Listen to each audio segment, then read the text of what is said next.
तो देखो अभी अपन ये देखेंगे, अपन को पता कैसे चलेगा कि एलिमेंट कौन सी पोजीशन में है एरे के अंदर।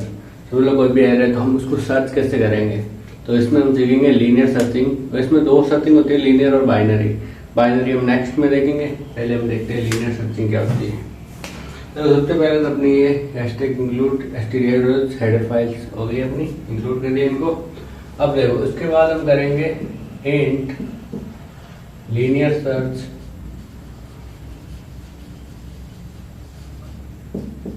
इंट ARR इंट n और इंट x। x है अपना अरे का एलिमेंट, ठीक है।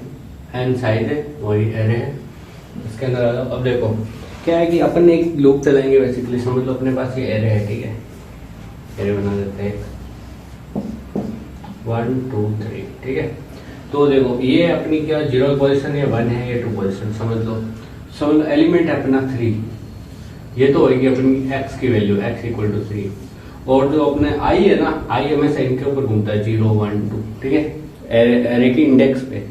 तो समझ लो अपन को ये एलिमेंट है, तो ये किस पे आना चाहिए 0 1 2, मतलब रिटर्न क्या करना चाहिए 2। तो हम इस प्रोग्राम को करेंगे तो उसको देखते हैं कि आखिर हम सर्च करते कैसे हैं। तो सबसे पहले जैसे मैंने बोला था फॉर लूप चलाएंगे, तो एक फॉर लूप लगा देते हैं int i equal to 0 i less than n i plus plus forwarding आगे की तरफ जा रहे हैं 0 से लेके n-1 तक।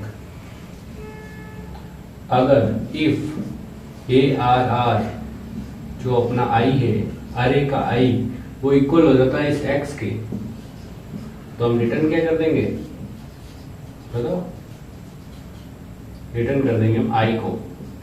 समझ गए, ये हो गया बंद, ये फॉर लूप।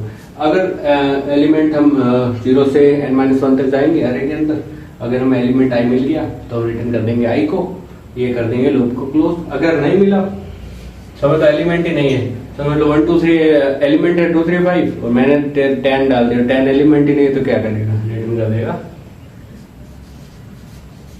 -1, ठीक है। ये अपना इसका मेन वर्ड का कोड हो गया अपना इंट लीनियर सर्च का।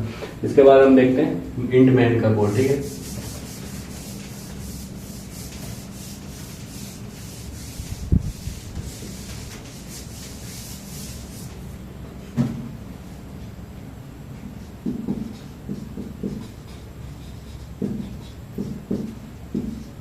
इंट मैन ये लिखना जरूरी है सबसे पहले, तो अपना इंट मैन लिख दिया। उसके बाद इंट जो अरे है अपना इंट ARR, अरे हम दे देंगे भाई 1 2 3, थोड़ा कंफ्यूजिंग हो जाएगा ये 3 4 5 6 7, ठीक है।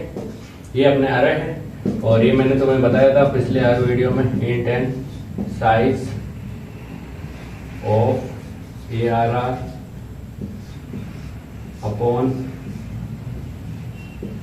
साइज ऑफ ARR 0, ठीक है। ये होगी दो चीजें। अब देखो, अब अपन किसको कॉल करेंगे, जो अपना लीनियर सर्च का जो था,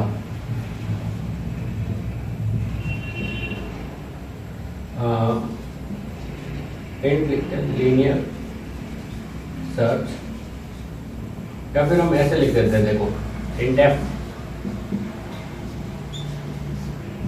%d और इधर लीनियर सर्च, नाम यहाँ पे सेम टू सेम होगा वाला, ठीक है। ARR ये n और यहाँ पे एलिमेंट, अब हमको किसको चेक करनी है, इंडेक्स 5 की, ठीक है। तो हम समझ लो 5 डालेंगे, रिटर्न 0, ये अपना कोड कंप्लीट हो गया। तो इसका आउटपुट अगर हम देखेंगे तो आउटपुट कैसे क्या होगा, आउटपुट इसका होगा 5 है 0 1 2, तो आउटपुट आएगा इसका 2, इंडेक्स 2 पे अपना एलिमेंट 5 पड़ा है।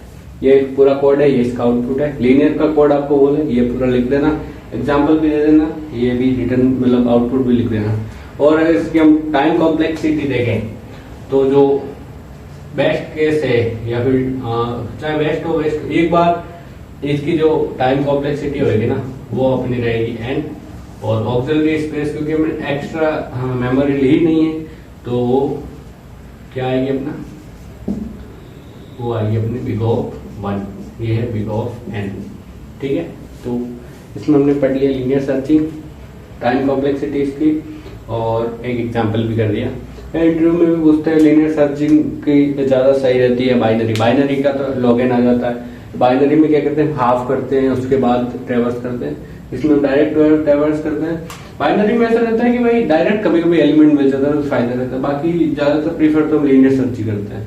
बाकी हम रिकर्सिव भी देख सकते हैं, लेकिन रिकर्सिव इतना पूछा नहीं जाता है, इसलिए डायरेक्ट हम इटरेटिव ही देख रहे हैं। तो 1n क्यों आई, क्योंकि हमने इटरेटिव करा, इटरेटिव में n एक बार हमने लूप चला इसलिए n आ गई, और बिग ऑफ 1 है, और क्योंकि हमने एक्स्ट्रा मेमोरी यूज ही नहीं करी तो बिग ऑफ 1 होगा। ठीक है, थैंक यू।